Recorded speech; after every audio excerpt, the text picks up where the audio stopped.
Olá pessoal, bem-vindos ao canal Autismo para Todos.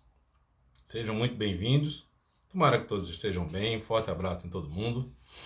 E vamos para mais um tema, né, para ajudar nesse universo autista, para que vocês possam auxiliar os pequenos e possam compreender melhor, um pouco mais desse mundo. Antes de qualquer coisa, se lembrem do triplo C. Comente, compartilhe e curta. Aperte todos os botãozinhos aí, faça encaminhamento para sua lista, para seus familiares, para seus amigos, para todo mundo. Até para quem você não conhece, que um dia falou com você, encaminhe para ele, que pode ser tiro certeiro. Ok, gente? Vamos falar de uma coisa que, digamos assim, é o que mais atormenta, às vezes, os familiares, né? Os pais do autista. E o que também geralmente chama mais a atenção logo no início, para se levar aos profissionais e se buscar saber o que está acontecendo. É a fala. Então vamos buscar auxiliar um pouco, ajudar um pouco esse autista a vocalizar melhor, se expressar um pouco melhor. O que é que acontece? Vamos tratar primeiro de alguns conceitos, de algumas, não só de conceitos, de algumas substâncias, de alguns pontos muito importantes antes disso. Primeiro, o que se chama ainda de grau vai influenciar diretamente a qualidade desta fala, a ausência dessa fala, né? A fala robotizada, né? A simples imitação, né? A ecolalia. Então, essas ou qualquer comorbidade que se tenha, deficiência intelectual, problema de motricidade, TDAH, TDAHI, nome completo do transtorno. Então, há um monte de coisinhas que tem que ser analisada antes. Inclusive, né, questões físicas, como é a respiração dessa criança, como é a postura, né, como a estrutura como um todo, se está tudo ok. Porque às vezes a gente tem que partir dessas coisas em tudo, em toda a análise comportamental. Você vai analisar tudo isso, porque é uma questão postural, uma questão, né, ósseo-muscular, pode fazer a diferença no processo da fala. É bastante complexo, envolve, eu não vou pegar cérebro, que eu acho que vocês já estão cansados que quando eu pego o cérebro e vou falar sobre o cérebro, vamos deixar o cérebro de lado, mas ele faz 100% parte disso, né? Ocorre tudo lá, né, nesse processo da fala. E o processamento lá até se transformar isso numa questão vocal é tão mais complexo, infinitamente mais complexo do que aquele exemplo que eu falo da caneta. Você pensar, seu cérebro dá o comando, né, voltar o comando, né, para a mão cérebro, até pegar a caneta, pressionar a caneta, pegar o papel, pressionar para baixo, pressionar para fazer a letra, né, e pressionar aqui também para não cair. Então, isso é muito complexo, muito mesmo. Quando você tem qualquer lesão, eu já mencionei isso, qualquer problema, inclusive falta de oxigênio, de repente você não consegue. Você tem o comando e o músculo não mexe. Perna, mão, dedo, face. Você tenta fazer a expressão, você sente a expressão e não consegue fazê-la. Não? Então, o processo da fala é muito mais complexo que isso. Então, qualquer comorbidade, qualquer problema de motricidade, os próprios graus do autismo vão mexer muito com essa questão. A intervenção correta também. A intervenção de forma correta. Sem pressa. Porque às vezes a família quer pressa. É natural a pressa, a agonia, o desespero, só sabe quem passa. Não estou aqui julgando, estou trazendo informações. Então, eu quero que ele fale. Eu quero que ela fale pelos cotovelos ligeiro. E vai, intervenção, vai deixando algumas coisas de lado que precisariam ser tratadas concomitante, e essa criança fala. Até um dia em que você vê ela lendo um livro em voz alta, conversando pelo computador com alguém em algum lugar do mundo. Mas ela não conversa olho no olho. Ela não recebe informações do ambiente das pessoas, processa e transforma aquilo ali numa troca de ideias. Isso é fala não funcional. Isso é produto de pressa também. Não necessariamente só pressa, mas é produto de pressa. Então, tudo tem que ser trabalhado em conjunto para que essa fala, esse comportamento vocal tenha uma função na vida do indivíduo. Tenha sociabilidade, que é a questão nevrálgica do autismo. Certo? Então, há uma diferença muito grande entre verbal e vocal. Temos que deixar isso aqui bem claro. Né? Verbal, vamos falar assim, em termos gerais, verbal é toda a comunicação que você tem com o mundo, tanto expressiva quanto receptiva. Né? De ver um cartaz, de ter um anúncio, um boi numa estrada, uma estátua de um boi na estrada e de uma churrascaria. Né? Uma placa pare, não necessariamente é para você descer do carro e ficar lá parado ou desligar o carro. É para você ter cuidado que aquilo pode ser um cruzamento e você tem que parar para prestar atenção nos dois lados. Né? Prestar atenção. Então, 7% apenas da nossa comunicação ela é vocal, voz. Né?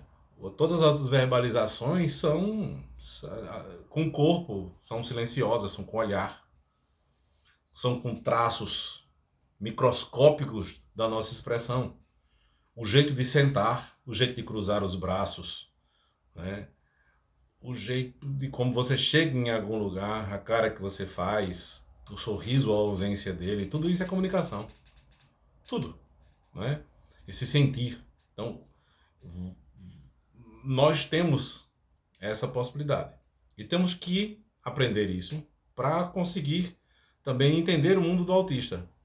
Porque ele não, às vezes, nem todo ele vai falar, isso é uma verdade. Né? Então, cabe buscar as alternativas de comunicação. Tem muitos deles que vão trabalhar tranquilamente sem a fala, porque eles vão trabalhar em setores que não vai precisar estar conversando com ninguém sobre o trabalho. Ele vai trabalhar com imagens, vai digitar, vai escrever, mas não necessariamente ele vai falar, né?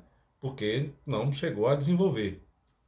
Mesmo com a intervenção, a questão da fala, do processamento da fala, não chegou a eclodir. Às vezes tem coisas que tem de ser mesmo. Então não tem como ser diferente às vezes, né? Então, nós temos que, primeiro, ajudando essa criança a falar. Não importa a idade. O que vocês estiverem aí nessa época fazendo, a criança está com 6, com 5, com 4, com 3, com 2. Você vai trabalhar isso de acordo com a idade e a capacidade da criança. Mas tem os pré-requisitos para essa fala um dia ser funcional, ela ser completinha. Né? Ou ela ser o máximo que se pode chegar lá. Ok? O que é que ela tem que fazer? Primeiro ela tem que olhar nos olhos. Por isso, os suportes. Tem vídeo aí de suporte no canal. Os suportes, a quantidade de suporte, a medida do suporte. O quanto você vai ter que ir retirando o suporte em tudo da vida da criança. No andar, no apontar, no querer, no comer, né? No tocar. Todo o contexto onde ela vive. Escola, casa e para onde ela é levada. Tudo isso é levado em consideração. Então, você vai sempre estar de frente para a criança, brincando, é um trabalho às vezes de joelho muito grande, dependendo da idade da criança, quanto ela está andando para lá e para cá, né? Os brinquedos que eu mostrei aqui, você sempre vai estar de frente com a criança, como eu disse lá, e tudo que você for fazer vai estar sempre de frente para a criança. Ela tem que ter esse contato ocular para ela começar a imitar você falar. A criança não aprende assistindo televisão, não, viu? Não se engane, não, porque o desenho é mudo, porque o desenho...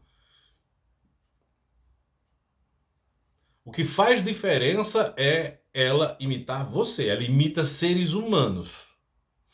Ok? Todo o resto ela pode fazer é colalias. Com os animais, com os bichinhos na TV.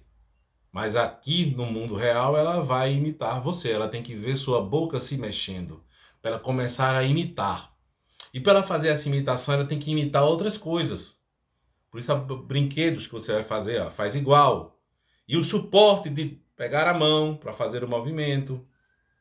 Tudo aquilo ali desse suporte físico, de pegar a mão para apontar, pegar a mão para pegar o brinquedo, pegar a mão para guardar o brinquedo, soltar. Todas aquelas técnicas ali de suporte que estão lá próprias no vídeo vão ser aplicadas no dia a dia. E esse suporte, quando vai sendo retirado, ela vai adquirindo a habilidade dela mesma fazer. Sozinha, com independência. Então, o olhar para imitar. E ela vai imitar tudo que você estiver fazendo no dia a dia. Você vai pedir para ela fazer imitações. Ela vai apontar. Apontar é um ato comunicativo muito, muito importante. Aconteceu com o meu, ele sempre gostou muito de Yakult. Foi uma das primeiras palavras que ele falou. Yakult. Veja como é difícil. Como urso. A respiração que você faz para dizer urso. Puxa, volta, segura, puxa, expande, urso. Né? Yakult também, aquela coisinha lá. Então, ele já apontava. E ele não queria apontar. Ele abriu a geladeira e começou a chorar. Que ele queria, pelo choro, conseguir. Se você aponta, deixa o Yakult em cima, a porta da geladeira aberta, e nós ficamos lá. Aponte que o papai dá. Com o choro, é comum o nosso impulso, o qual temos que nos segurar, de pegar e entregar. Mas você não vai fazer isso. Então, chegamos a sentar no chão. Ele chorou. Isso levou um tempo considerável, não lembro se 15 ou 20 minutos, acho que uns 20 minutos, até que ele apontou. Yakult, além de apontar, falou. Né? Ele já tinha falado algumas pequenas palavras, e inteiras já, e ele apontou e falou o Yakult. Foi quando parou, né, de dar o suporte de pequenas palavras, de palavra picada, digamos assim, partida. Você vai falar, por exemplo, para a criança vida. Logo no início, qual é o suporte que você dá? Diz um pedaço, vi, para dizer dá.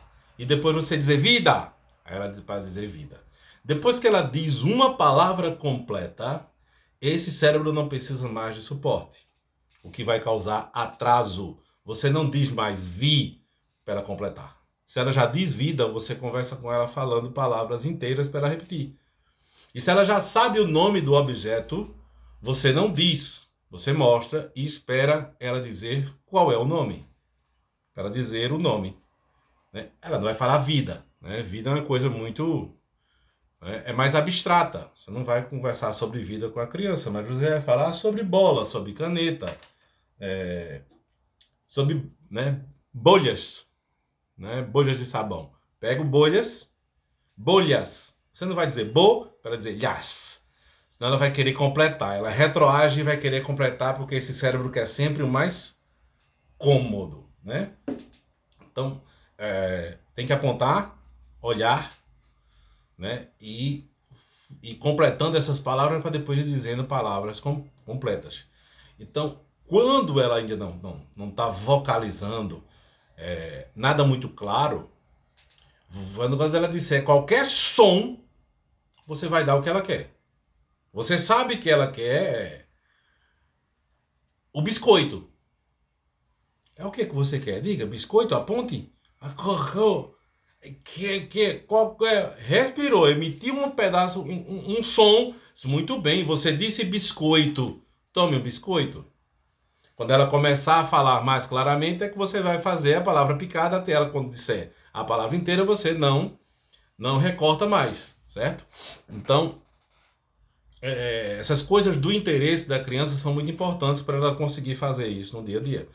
Então, eu falei já, né? Tudo apontar, olhar, né? Imitar de frente, a utilização de figuras, né?